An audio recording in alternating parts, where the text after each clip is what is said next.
जय हिंद मित्रों, नमस्कार, आदाब, प्रणाम। दोस्तों,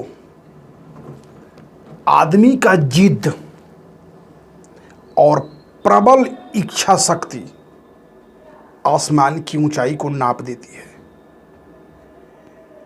और उसकी जिद पर्वत को चीरकर रास्ता बना देती है। आज एक ऐसे व्यक्ति की कहानी आपके साथ शेयर कर रहे हैं जो आपको अंदर से झकझोर कर रख देगी। कैसे एक व्यक्ति एक मामूली सा गांव से उठता है और पूरे दुनिया में राज कर बैठता है। दोस्तों, आज की कहानी साइचिरो हुंडा नाम के व्यक्ति के बारे में आपको मैं बताने जा रहा हूं, जो हीरो हुंडा मोटर बाइक कंपनी के फाउंडर के रूप में जाने जाते हैं। अपनी लगन, मेहनत और सोच के द्वारा एक ऐसी कंपनी की स्थापना साइचिरो हुंडा के द्वारा की गई, जो कई दशकों तक, या यूं कहें कि कई दशकों से मोटर बाइक के क्षेत्र में पूरे दुनिया में एक छत्र राज कर रही है। दोस्तों, कैसे हुआ यह चमत्कार, आज हम इसी कहानी को आपके सामने शेयर कर रहे हैं। अंत तक आप इस वीडियो में बने रहेंगे। कैसे एक व्यक्ति का जीवन आपको प्रभावित करता है, ये स्टोरी पूरा सुनने के बाद आपको समझ में आ जाएगी। साइचिरो हुंडा के द्वारा स्थापित कंपनी ऑटोमोबाइल क्षेत्र के कंपनी में भी पूरे दुनिया में 8वें स्थान पर स्थापित है और इस कंपनी में पूरे दुनिया में लाखों के संख्या में लोग एम्प्लॉय के रूप में कार्य कर रहे हैं। इस कंपनी का टर्नओवर सालाना में अरब और खरब रुपए में है। तो कौन थे साइचिरो हुंडा? दोस्तों, 17 नवंबर 1906 जापान के शिजुओका नामक गांव में एक बालक एक साधारण सा घर में जन्म लिया और उस बालक के माता पिता ने उसका नाम रखा साइचिरो हुंडा। अब आते हैं साइचिरो हुंडा के पारिवारिक जीवन में। केस स्टडी में बहुत मार्मिक बात यहां पर आपको मिलेगी। साइचिरो हुंडा के पिता अपने उस छोटे से गांव में पुरानी साइकिलों को खरीदकर और फिर उसकी मरम्मती करके अपने गांव और जापान के छोटे मोटे हाट बाजारों में बेचने का काम करते थे। पूरा घर का माहौल एक व्यापारिक सिस्टम में ढला हुआ था। साइकिलों को खरीदना, फिर घर पर लाना, उनकी मरम्मती करना, उनके पार्ट्स को बदलना, जो बर्बाद पार्ट्स हो गए फिर उनको घर में रख देना, फिर उन साइकिलों को पेंटिंग डेंटिंग करके एक मुनाफे के रेट में बेचना। और ये सारा घटना साइचिरो हुंडा बालक के सामने घट रही थी। ये सारी चीज़ों को देखते हुए साइचिरो हुंडा बालक अपने घर में इन चीज़ों से खेलने लगा।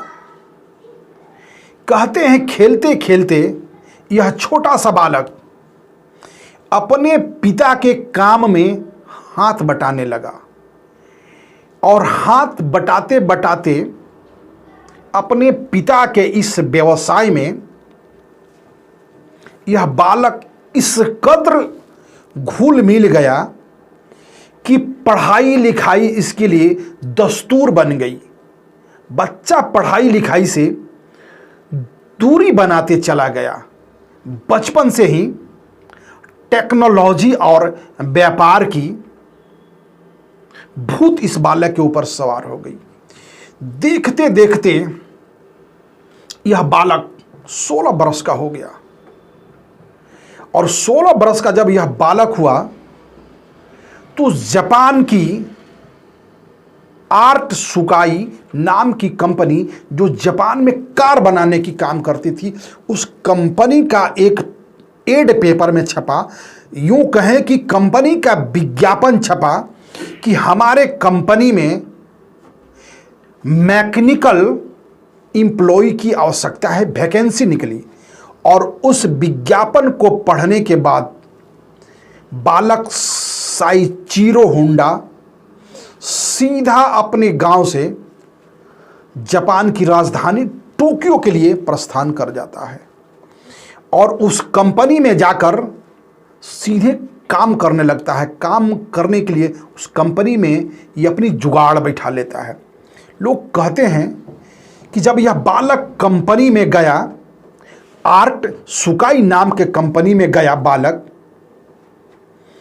तो उस कंपनी में सबसे कम उम्र का बालक होने के कारण लोगों ने इसको कंपनी से निकालने का रास्ता सोचा।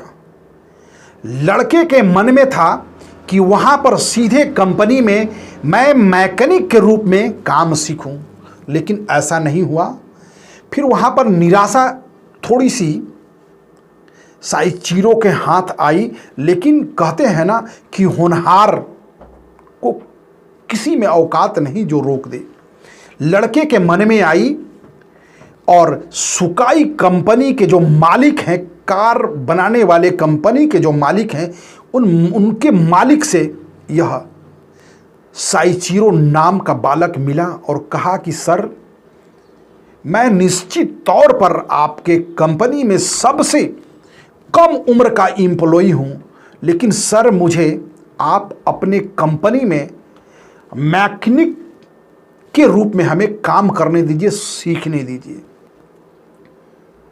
यह बात इस कदर रिक्वेस्ट किया यह बालक कि सुकाई कंपनी के जो मालिक हैं वो राजी हो गए और फिर वहां से सुकाई कंपनी का जो दूसरा ब्रांच था, जो दूसरे नगर में ब्रांच चल रहा था, दूसरे ब्रांच पर शिरोचाई नामक बालक को भेज दिया गया और वहां पर यह बालक जो दूसरे ब्रांच में गया, सुकाई कंपनी की वहां पर कार, जो वह फैक्ट्री था, वहां रात में कारें बनाई जाती थी।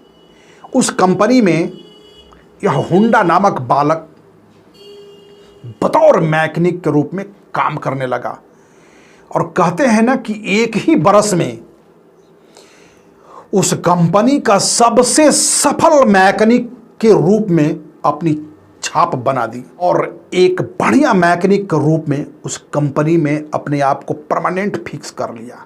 दोस्तों, जो बालक, एक 16 बरस का बालक जिस कंपनी में जाकर शुरुआती में काम किया, दोस्तों वहाँ पर इस बालक को जो है ना, कंपनी में शुरुआत में पोछा और झाड़ू और कारों को साफ करने का काम मिला, लेकिन उसकी मेहनत आज उसको एक ऊंचे मुकाम पर ले आकर खड़ा कर दी थी। 23 नवंबर 1924 को जापान में कारों का रेस प्रतियोगिता कराई गई। कारों का कंपटीशन जापान में आयोजित किया गया और उस रेस में आर्ट सुकाई कंपनी की कार भी भाग ली। दोस्तों कहते हैं ना कि होनहार जो है हर बार कुछ ना कुछ नया कर जाता है और समय और संयोग हमेशा उसके साथ होती है। उस रेस में 1924 के रेस में सुकाई कंपनी की कार रेस को जीती और फिर पूरे जापान में सुकाई कंपनी की कारों का होड़ मच गया। और दोस्तों हम पहले बता चुके हैं कि उस कंपनी में सबसे बड़ा मैकेनिक के रूप में बालक होंडा उभर कर आ चुका था। यहाँ से पूरे जापान में इस बालक की पहचान एक बेस्ट मैकेनिक के रूप में हो गई। और यहाँ से मोटर बाइक के क्षेत्र में, कार के क्षेत्र में पूरे जापान में सुकाई कंपनी समेत शिरोचई होंडा नामक बालक की ख्याति प्राप्त हो गई। ये रही दोस्तों कंपनी की और मैकेनिक बनने तक का यात्रा। लेकिन इसी बीच में यह बालक धीरे धीरे धीरे धीरे उम्र का पड़ाव पार करते गया और फिर 1928 में यह बालक एकाएक उस कंपनी को छोड़कर टोक्यो से अपने पैतृक गांव वापस आ जाता है। वहां कंपनी को छोड़ना और फिर अपने गांव में वापस आना और अपने गांव में आकर एक छोटा सा फोरम बनाता है यह 28 वर्षीय नौजवान। और उस फोरम में सबसे पहला काम करता है, चूंकि एक सफल मैकेनिक यह अब तक में बन चुका है, तो पिस्टन बनाने का यह काम लड़का करता है। और पिस्टन बनाकर जापान समेत दुनिया के बड़े बड़े कंपनियों से यह संपर्क स्थापित करता है और अपने द्वारा बनाए गए पिस्टनों को उन कंपनियों द्वारा बनाए जाने वाले मोटर बाइकों, ऑटोमोबाइल्स, कारों में लगाने का प्रयास करता है। यह कहानी दोस्तों चल ही रही थी कि एक दुखद घटना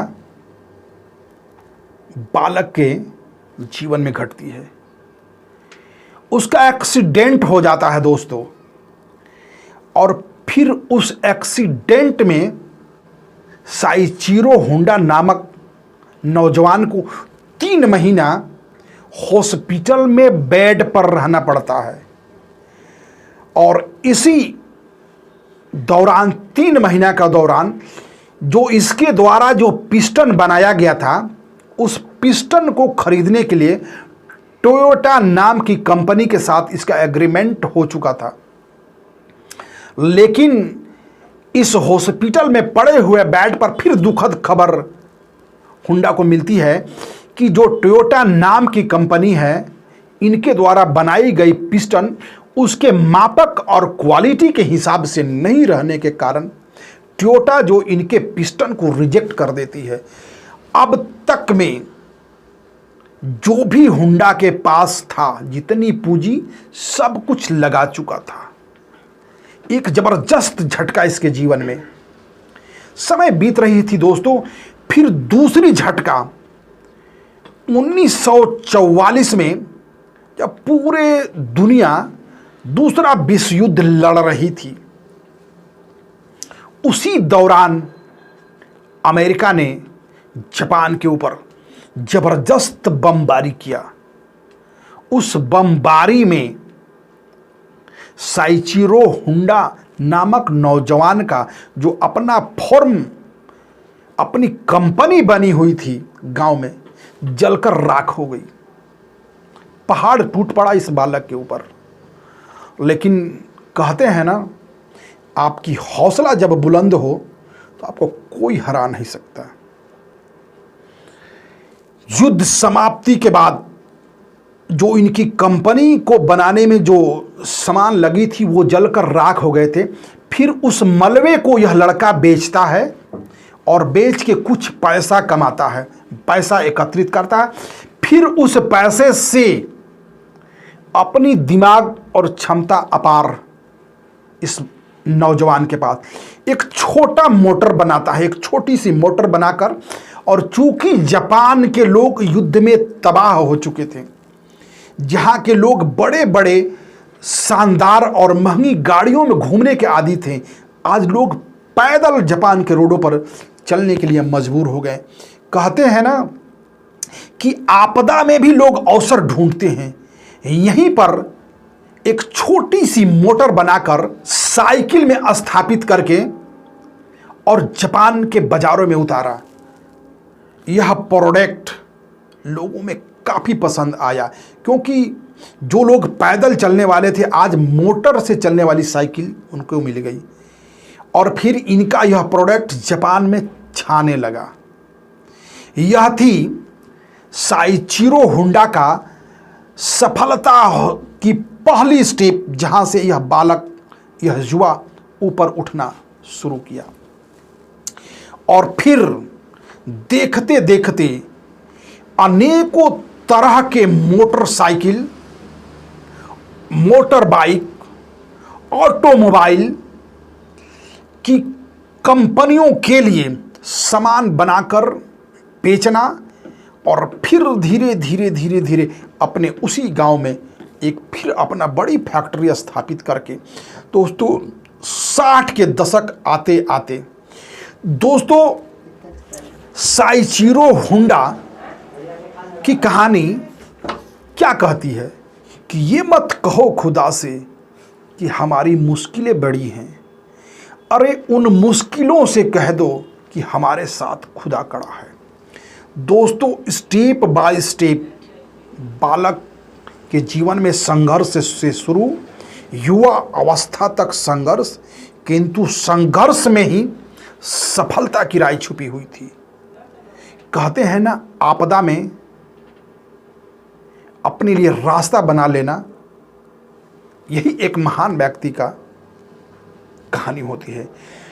अंत तक हमारे साथ आपने इस वीडियो को देखा, आपको तहे दिल से धन्यवाद है। पहली बार दोस्तों अगर हमारे साथ आप चैनल पर आए हैं तो लाइक, कमेंट और चैनल को ज़रूर सब्सक्राइब करिए। हम खोजकर आपके सामने आपके लिए लाते हैं नई जानकारी, ऊर्जावान जानकारी, एक ऐसी स्टोरी जो आपको कभी निराश नहीं होने दे, एक ऐसी सफलता की कहानी जो आप अपने जीवन में उतार सकते हैं, संघर्ष से सफलता तक पहुंच सकते हैं। बहुत बहुत धन्यवाद आपको इस वीडियो को देखने के लिए। दोस्तों फिर मिलते हैं एक दूसरी कंपनी के सक्सेस स्टोरी के साथ। आपके भी मन में अगर कोई बात चल रही है तो हमारे चैनल के कमेंट बॉक्स में ज़रूर जाइए और बताइए। लाइक और कमेंट करना मत भूलिएगा। जय हिंद, जय भारत।